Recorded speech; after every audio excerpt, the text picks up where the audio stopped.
¿Crees que los caballeros medievales entrenaban con honor? Error fatal. Niños de 7 años arrancados de sus familias, convertidos en máquinas asesinas sin emociones mediante palizas sistemáticas, condicionamiento psicológico y competencias brutales hasta el desmayo. Armas de entrenamiento más pesadas que el acero real, diseñadas para astillar piel y romper cráneos durante combates diarios hasta sangrar. Pero cuando se volvían escuderos, comenzaba la verdadera pesadilla. ¿Qué pasaba después? ¿Crees que sabes cómo se entrenaban los caballeros? Todo ese romanticismo sobre los noble lords practicando combates de espada en los patios de los castillos. Pues, agárrate a tu armadura metálica, porque la verdadera historia del entrenamiento de los caballeros medievales fue dura y sangrienta. Hablamos de un sistema tan estricto que la mayoría de los niños ni siquiera llegaban a cumplir 15 años. Estoy a punto de contarte la impactante verdad sobre cómo se formaban realmente estos guerreros legendarios. Desde los juegos mentales retorcidos, utilizados para descomponer a los niños, hasta los métodos de entrenamiento salvajes que harían que los campamentos militares modernos parecieran un campamento de verano. El viaje de un niño de granja a una máquina de combate acorazada. Todo comenzó con algo llamado acogida. Las familias nobles realmente intercambiaban a sus hijos de 7 años como si fueran animales de granja, enviándolos a vivir con completos extraños. ¿Por qué? Porque tus propios padres podrían ser indulgentes contigo. Estos extraños no tenían problemas para descomponerte por completo y reconstruirte desde cero. Estos chicos se convertían en pajes, lo cual suena inocente hasta que aprendes lo que eso significaba realmente. Los pajes no eran adorables pequeños sirvientes corriendo por los castillos. Eran prisioneros en un experimento mental cuidadosamente planeado. Cada parte de sus vidas era controlada, vigilada y cambiada para crear la mentalidad de guerrero perfecta. La primera lección no tenía nada que ver con pelear. Era sobre manejar el dolor. Los pajes eran golpeados regularmente, no como castigo, sino como entrenamiento. La forma de pensar era retorcida, pero funcionaba. Si no podías soportar una paliza de tu maestro, ¿cómo podrías sobrevivir en un campo de batalla donde las armas enemigas intentaban matarte? Lo llamaban endurecimiento. Pero hoy lo veríamos como abuso planeado, diseñado para hacer que los niños se volvieran emocionalmente insensibles. Pero aquí es donde se vuelve realmente oscuro. Estas golpizas no eran aleatorias. Eran planeadas para romper las respuestas naturales de miedo del niño. Los maestros estudiaban a cada paje, encontrando sus puntos de quiebre específicos, y luego los utilizaban en su contra. Algunos chicos se quebraban bajo la presión y eran enviados a casa con vergüenza. Otros se convertían en conchas vacías, perfectas para moldear en asesinos sin emociones. La rutina diaria de un paje medieval se basaba en una idea: despojarles de todo lo que los hacía humanos y reconstruirlos como armas. Se despertaban antes del amanecer, a menudo en frías habitaciones de piedra sin calefacción. Su primer trabajo era cuidar las armas y armaduras de su maestro. No porque fuera un trabajo sencillo, sino porque necesitaban desarrollar un respeto casi religioso por las herramientas de la guerra. Al manejar estas armas, los pajes aprendían su primera lección importante sobre el combate medieval: el peso. Un traje de armadura completo pesaba entre 60 y 80 libras. La espada de un caballero solía pesar entre 3 y 4 libras. Un martillo de guerra podía pesar 8 libras o más. No eran las ligeras armas de madera que ves en las películas. Eran herramientas brutales y pesadas, diseñadas para aplastar huesos y desgarrar metal. Los pajes pasaban horas al día, solo cargando estas armas, desarrollando los músculos específicos necesarios para el combate, pero no de la manera que esperarías. No hacían flexiones medievales, ni levantaban piedras. En cambio, hacían algo llamado entrenamiento de carga. Los maestros los cargaban con combinaciones cada vez más pesadas de armaduras y armas. Luego les obligaban a realizar tareas diarias.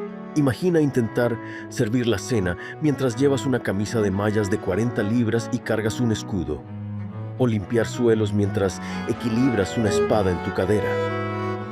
No era solo entrenamiento de fuerza. Estaba enseñando a sus cuerpos a funcionar normalmente bajo cargas de combate. Para cuando llegaran a la adolescencia, llevar armadura se sentía tan natural como la ropa moderna. Pero el entrenamiento físico no era nada comparado con los juegos mentales. Los pajes vivían en un miedo constante, no solo de sus maestros, sino entre ellos. El sistema de acogida creaba deliberadamente competencia entre los chicos. Los maestros ponían a los pajes a pelear entre sí en brutales competencias, recompensando a los ganadores y castigando a los perdedores. No eran competencias amistosas. Los chicos luchaban con armas de madera que podrían romper huesos fácilmente. Luchaban hasta que alguien quedara inconsciente. Competían en desafíos de resistencia que llevaban sus cuerpos al límite. El mensaje era claro: tus compañeros pajes no eran tus amigos. Eran obstáculos a superar. Este ambiente competitivo servía para dos propósitos. Primero, identificaba a los líderes y luchadores naturales. Pero más importante aún, condicionaba a estos futuros caballeros a ver la violencia como normal, incluso necesaria. Para cuando se graduaban a escuderos, hacer daño a otros se sentía tan natural como respirar. Las armas de entrenamiento merecen una atención especial porque muestran cuán en serio tomaba la sociedad medieval la preparación para el combate. Olvida esas ligeras espadas de madera que ves en las películas. Las armas de entrenamiento a menudo eran más pesadas que sus contrapartes reales. Los pajes aprendían con espadas de madera que pesaban de 6 a 7 libras, casi el doble del peso de las hojas de acero. ¿Por qué hacer que el entrenamiento fuera más difícil que la realidad? Psicología sencilla. Cuando finalmente utilizabas una espada real en combate, se sentía increíblemente ligera y rápida en comparación. Tus golpes serían rápidamente relámpagos porque tus músculos estaban acostumbrados a mover pesos mucho más pesados. Es la misma idea que utilizan los atletas modernos, pero aplicada a la guerra medieval. Las armas de madera no solo eran pesadas, sino que estaban diseñadas para hacer daño. Las espadas de práctica tenían bordes ásperos que dejarían astillas en tu piel. Las lanzas de práctica tenían puntas romas pero sólidas que aún podían perforar armaduras de cuero. Los macanas de madera eran básicamente garrotes que podían romper cráneos si no tenías cuidado. Los pajes luchaban a diario con estas brutales armas de entrenamiento, a menudo hasta que se derramaba sangre. Los maestros fomentaban esto porque creían que el dolor era el mejor maestro. Si cometías un error en la práctica y te lastimabas, recordarías esa lección cuando tu vida dependiera de ella en el combate real. Pero aquí es donde realmente se separa el entrenamiento medieval de la preparación militar moderna.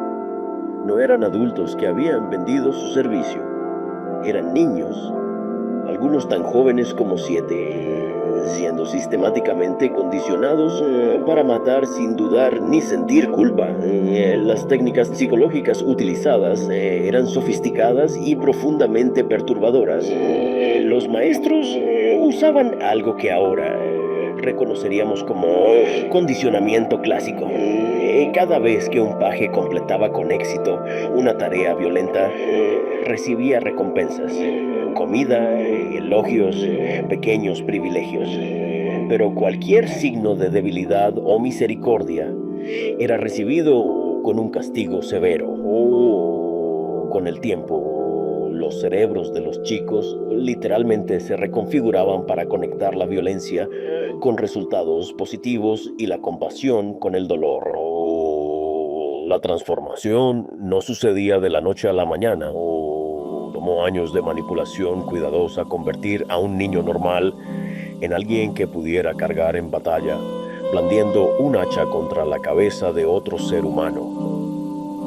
Pero para cuando estos pajes se convertían en escuderos alrededor de los 14 años, el proceso estaba casi completo.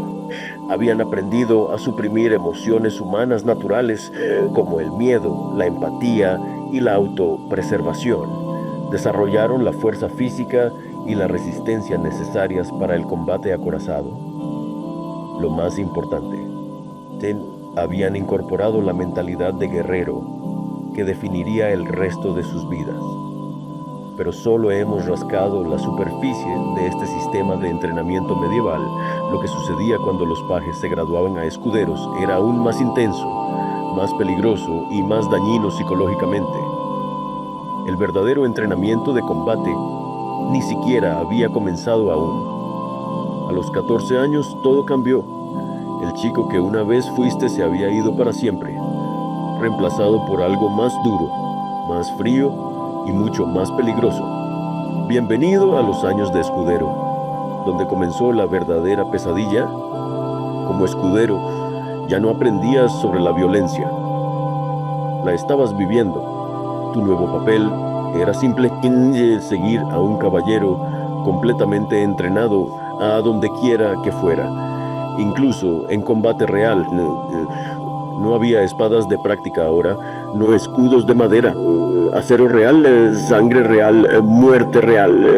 El primer impacto fue descubrir que los caballeros no eran los héroes honorables de las historias, eran asesinos profesionales que veían la guerra como una transacción comercial. Tu caballero podría pasar la mañana del lunes masacrando campesinos en una incursión en un pueblo y luego la tarde del martes discutiendo poesía con nobles en la corte.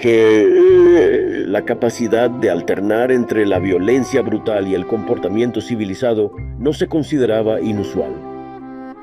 Se esperaba. Tu trabajo como escudero era mantener a tu caballero vivo y efectivo en la batalla. Esto significaba aprender habilidades que horrificarían a las personas modernas. Tenías que dominar el arte de ayudar a los caballeros heridos a seguir luchando. No sanarlos, ten en cuenta. Solo mantenerlos funcionales el tiempo suficiente para seguir matando.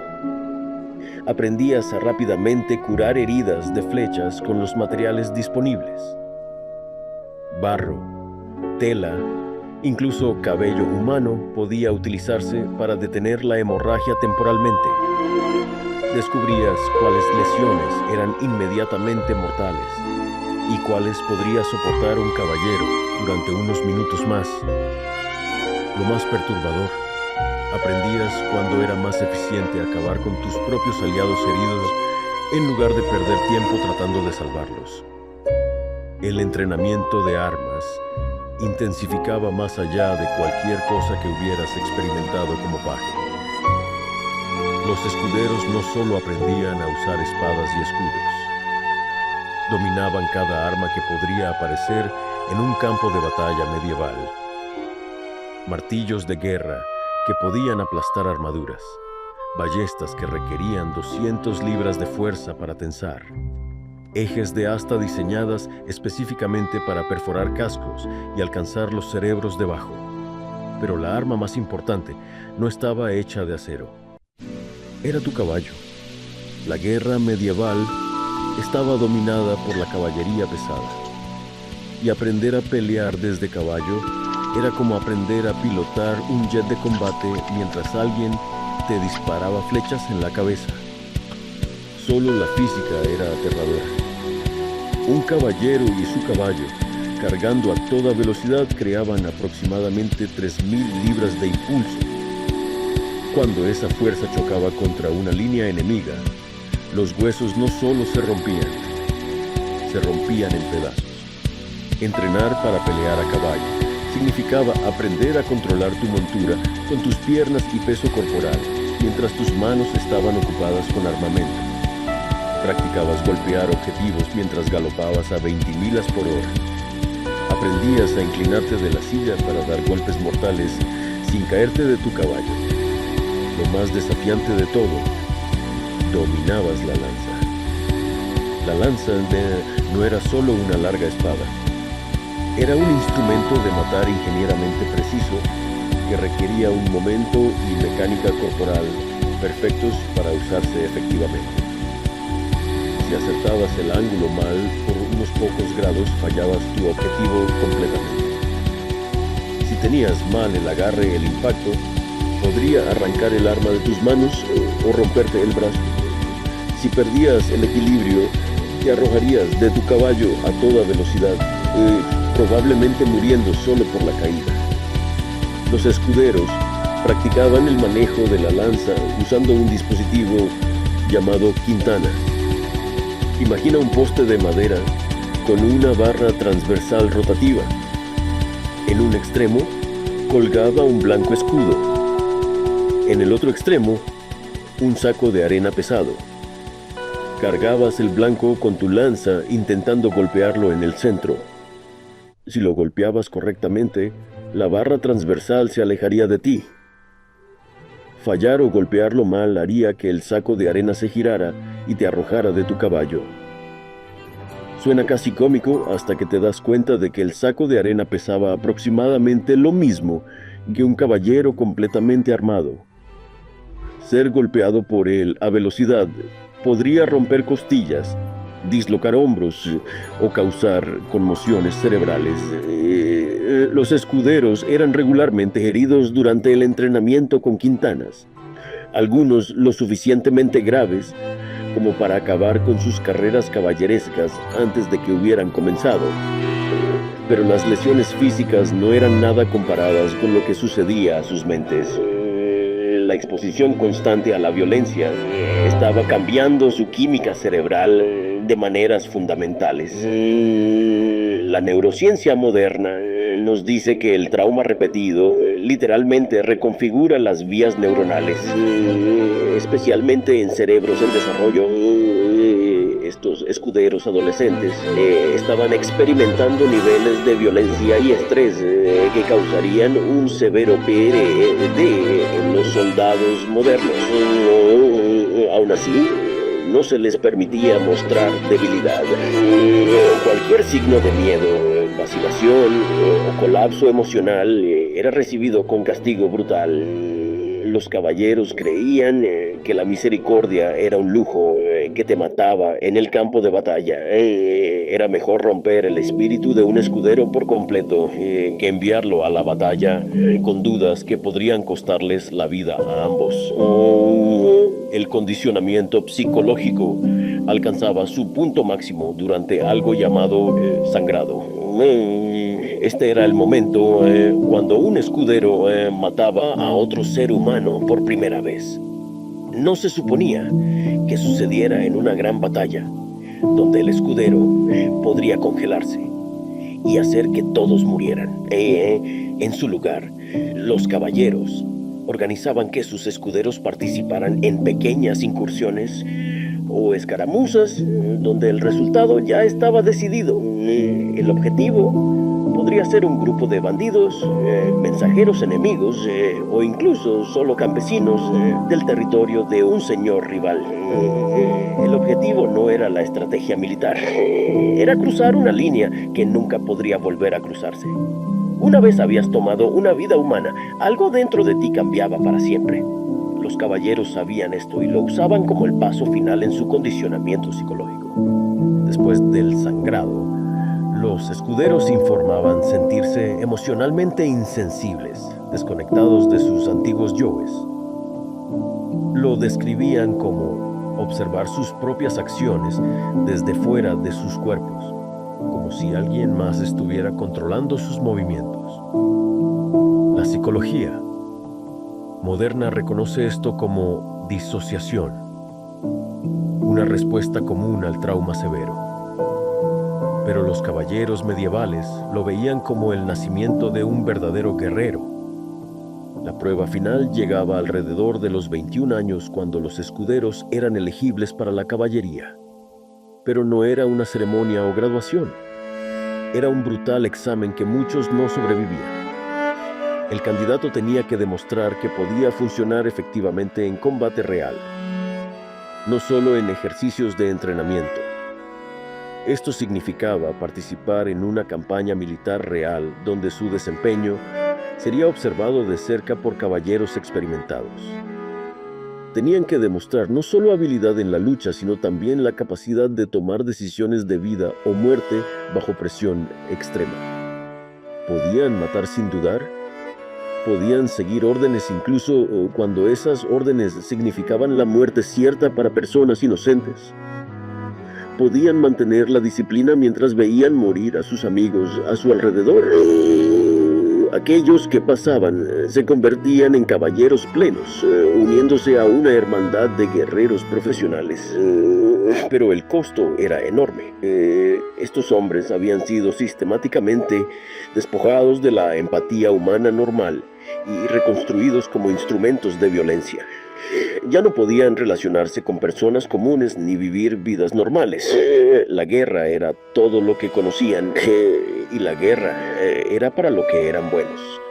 Los pocos registros que tenemos de antiguos caballeros pintan una imagen perturbadora de hombres atormentados por lo que se habían convertido. Muchos lucharon con lo que ahora reconoceríamos como enfermedad mental severa. Tenían pesadillas, explosiones de violencia y dificultades para formar relaciones significativas. Algunos recurrieron al alcohol u otras sustancias para adormecer el dolor.